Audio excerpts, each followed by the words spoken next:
Good morning. 안녕하세요 여러분, 그린카입니다. 오늘 제가 가지고 온 차량은 옆에 보이는 BMW의 X1 차량입니다. 제가 또 BMW 오너 아니겠습니까? 일단 들었던 의문점이 하나 있었습니다. 다른 SUV 라인업, BMW가 사실 X1부터 X7까지 되게 다양한 라인업이 있잖아요. 이 소형 SUV에 속하는 이 컴팩 SUV X1 차량은 공도에서 그렇게 많이 보기는 어려워요. 심지어 가장 비싼 X7도 강남에서는 꽤 자주 보입니다. 왜 이렇게 얘는 안 보일까? 왜 이렇게 안 팔렸을까? 라는 생각이 들었는데 오늘 이 차를 리뷰를 좀 해보면서 그 의문점에 대한 답을 조금 찾아가 보려고 합니다. 한번 같이 가보시죠.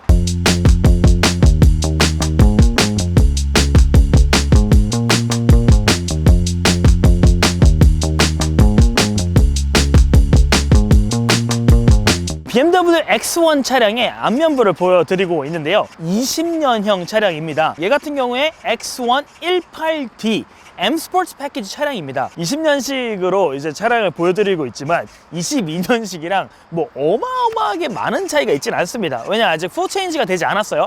23년 후반 정도에 4체인지가 될 거라고 하는데요. 앞면을 보시면 딱 그냥 M 패키지의 이 전형적인 모습을 보여드리고 있어요. 디자인 자체가 강렬한 이미지보다는 조금 귀염귀염하면서도 약간 SUV의 특유의 그런 디자인을 보여주고 있는데요. 키드니 그릴부터 또 이제 여기 밑에 사선 이런 것들이 다 M 패키지라는 것들을 우리가 이제 알 수 있는 그런 형태들이 조금 보여져 있는데요.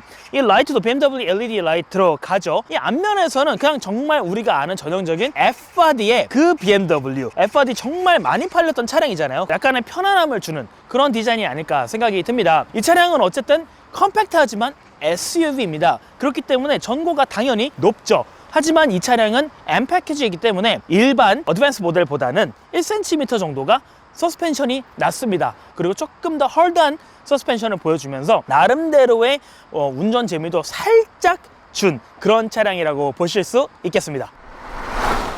BMW X1 뒷면을 보여드리고 있습니다. 뒷면을 보시면 조금 더 얘가 SUV라는 게 티가 납니다. 전고가 높고 차체가 조금 더 큰 게 이제 보여지죠. 뒷면에서 볼 거는 제가 제일 좋아하는 또 배기구 양쪽에 하나씩 달아준 거, 요게 좀 확실히 마음에 드는 부분입니다. 물론 운전에 엄청난 하이퍼포먼스 차량은 아니기 때문에 저게 뭐 무슨 의미가 있나 싶긴 하지만 그래도 이제 디자인적으로도 꽤 괜찮고요. 뒷면을 딱 보시면 뭐 X3랑도 살짝 비슷한 그런 디자인을 보여주면서 BMW X-Series, 이 SUV 라인업의 가장 막내이자 가장 작은 그런 아이덴티티를 또 보여주는 그런 차량이라고 볼 수 있겠는데요. 트렁크가 상당히 괜찮습니다. 자, 지금 폴딩을 해놓은 상태입니다. 폴딩하기 전에는 550리터, 폴딩을 하면 약 1500리터 정도의 용량이 생긴다고 해요. 또 얘가 보니까 신기하게도 이렇게 접어서 올려보면은 또 나름대로 밑에 공간이 좀 더 있습니다. 그래서 이 밑에 짐을 조금 더 실을 수 있는 그런 장점이 있다라고 보시면 될 것 같아요. 이 X1 차량의 최대 장점은 트렁크 용량이지 않을까 싶습니다.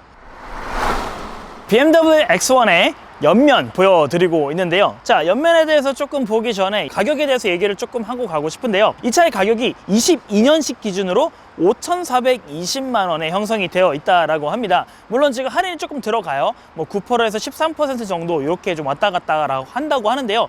그러면 이제 뭐 할인을 좀 최대한 받으면 4천 후반대 정도의 가격입니다. 자, 여기에서 제 의문점 하나가 풀려요. 가격대가 애매합니다. 좋게 말해서 애매하지 좀 비싼 것 같아요. 왜냐? 이 가격대에 살 수 있는 차가 너무 많아요. 우리나라에 또 가장 많이 팔리는 그런 차량들이 4천, 5천대 또 많이 분포가 되어 있는데 경제차 중에 너무 많은 거죠. 그냥 뭐 국산 차량만 봐도 이 차보다 훨씬 큰 뭐 팰리세이드라든지, 제 입장에서 전기차를 아직 그렇게 좋아하지 않는 입장에서 이런 생각까지 들었으면 좀 말 다 했다고 생각하는데요. 아이오닉 5도 이 차보다 옵션이 훨씬 좋고 또 차량도 크고 하기 때문에 이 가격대가 참 많이 팔리기는 쉽지 않다. 그리고 옵션적인 면으로도 다른 차보다 매력이 두드러지게 크지는 않다. 옆면에서 보여드릴 건 이제 그나마 이게 M 패키지이기 때문에 M 휠 들어가죠. 그리고 여기에 이제 M 마크 이렇게 들어가고요. 얘가 딱 컴팩트한 SUV라는 게 티가 납니다. 그래도 전고가 조금 올라왔고요. 지인들한테 추천은 좀 못하겠다. 이 차 이 가격으로 나는 이거는 못 사겠다 라는 생각이 좀 많이 들었는데요. 자, 주행을 하면서 조금 더 자세한 얘기를 해보도록 하겠습니다. 가보시죠.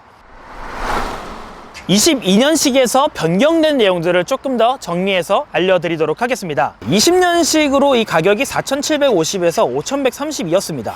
22년식으로 오면서 5,420 정도가 되었는데요. 가격뿐만 아니라 22년식이 되면서 좀 좋아진 것들이 있어요. 이 차량 같은 경우에 뭐 2000cc 디젤, 그리고 연비가 13.3, 엄청나게 좋지도 엄청 나쁘지도 않습니다. 그냥 괜찮아요.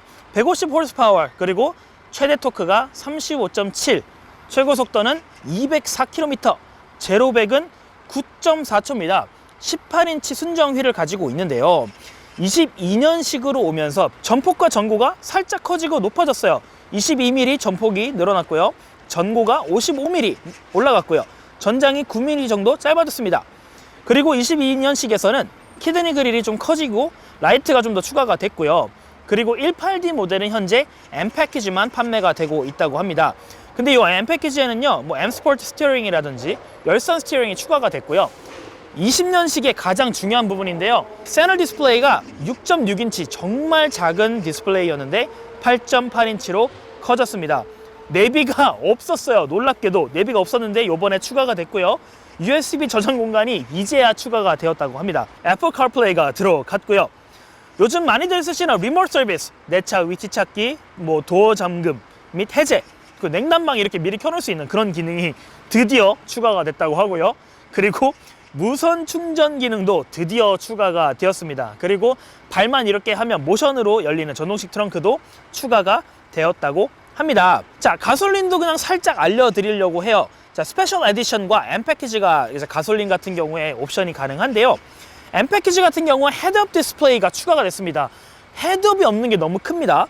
근데 스페셜 에디션은 심지어 M 패키지와 다르게 헤드업이 없어요. 그러면 스페셜 에디션에 뭐가 있느냐? Driving Assistance Plus, Active Cruise Control 들어갔고요. Adaptive LED Headlight, 이게 하이빔 어시스트가 된다고 하고요. 그런데 Satin Aluminum Exterior, 뭐 Roof Rail 이런 게 들어간 건 다 좋은데 앞좌석에서 이 스탠다드 시트, 센시텍 가죽인데요. 이게 제외가 됐고 헤드업도 제외가 됐다고 합니다. 자, X1 18D M 스포츠 패키지 플러스 차량에 탑승을 해봤습니다. 자, 출발을 하기 전에 이 차량을 제가 까는 이유는 외부가 아니에요. 외부는 괜찮아. 근데 내부가 문제입니다. 이 차량은 20년형이라는 걸 조금 염두에 두시긴 해야 되지만 혹시나 여러분이 중고로라도 이 차를 혹시라도 조금 유혹을 느끼실까봐 그래도 이 차는 사지 마시는 게 좋겠다라고 얘기하는 이유가 여러 가지가 있습니다. 자, 일단은 볼게요. M 패키지이기 때문에 이 핸들이 너무 마음에 들어요. 이걸 한번 쓰고 나면은 그 기본 핸들이 눈에 잘 안 들어옵니다. 이 M 달려있고 이 핸들이 너무 좋아요. 이 X1 같은 경우는 이게 제일 심각합니다. 이게 말이 되냐고. 6.6인치래요 이게. 자, 아이폰 12 프로 맥스입니다. 얘가 6.7인치거든요 이게 말이 되냐고. 차라리 그냥 핸드폰 놓고 가지. 근데 얘는 심지어 20년식엔 내비도 없어요. 22년식 M팩에 들어와서야 내비가 추가됐다고 합니다. 아, 그래, 우리 BMW 솔직히 내비 안 쓰잖아요. 우리 순정 내비 안 쓰는데 그래도 내비가 안 들어가 있었어요. 심지어 USB 안 쓸 거야. 필요 없어. 근데 그것도 이제야 추가가 됐다라는 게 말이 됩니까? 20년식에서 이 차량이 더더욱 안 팔렸었던 이유가 엄청나게 많은 거예요. 이 계기판도 그래요. 아, 이 아날로그는 이제 더 이상 잘 안 쓰잖아. 근데 좀 올드해 보이는 것도 확실히 이제는 좀 있어요. 그래서 좀 아쉽고요. 22년식이나 된 완전 신형 X1도 여기를 보면 그렇게까지 감흥이 없다라는 거예요. 이 차량이 23년에 4체인지가 예정이 되어 있다라고 합니다. 그러니까 이제 그 말은 뭐냐? 4체인지 되기 전에 얘 또 할인 무진장 하겠죠. 뭐 작년에도 20년식 막판에 뭐 한 장씩 1,000만 원에서 조금 더 추가까지도 할인을 했다고 하는데 그 정도는 돼야 조금 그래 뭐 살만하다. 그래도 BMW니까. 근데 이 원래 가격인 5천, 뭐 5천 초반 그리고 4천 후반 요 가격대에서는요, 여러분 정말 제 지인이면 진짜 뜯어 말리고 싶은 차입니다. 자, 일단 한번 출발을 좀 해보겠습니다. 얘가 제가 어저께 운전을 해보니까요, 운전을 하면 약간 심신의 안정이 오더라고요. 그래도 BMW긴 하네, 그런 생각이 조금 들더라고요. 얘가 그래도 디젤이잖아요. 디젤이어서 물론 연비도 13.3? 괜찮아요. 나쁘지 않아요. 뭐 엄청나게 좋은 것도 아니고 나쁜 것도 아닙니다. 괜찮아요. 가솔린은 뭐 한 8, 9 나온대요. 근데 어쨌든 얘가 또 디젤이기 때문에 초반 토크도 괜찮고 코너링이라든지 그 BMW가 주는 그 운전의 매력, 그 매력도 어쨌든 이 BMW X1, X의 막내, SUV 라인업의 막내인 이 차에도 그 DNA는 그 피는 어디 안 간다는 거죠. 달리기 자체는 괜찮아요. 얘가 어쨌든 뭐 150horsepower 반면차는 당연히 아니죠. 그냥 컴팩트 SUV니까. 근데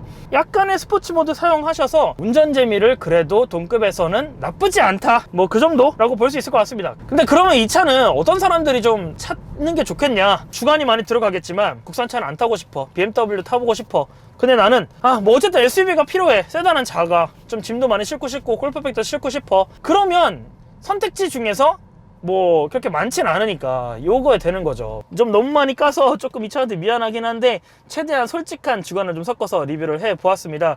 이 영상이 조금이라도 노래가 가상하다 싶으시면 좋아요, 구독, 댓글, 알림 설정 부탁드리면서 그린카는 다음 드림카를 그려드리기 위해서 다음번에 돌아오도록 하겠습니다. See you later. Goodbye.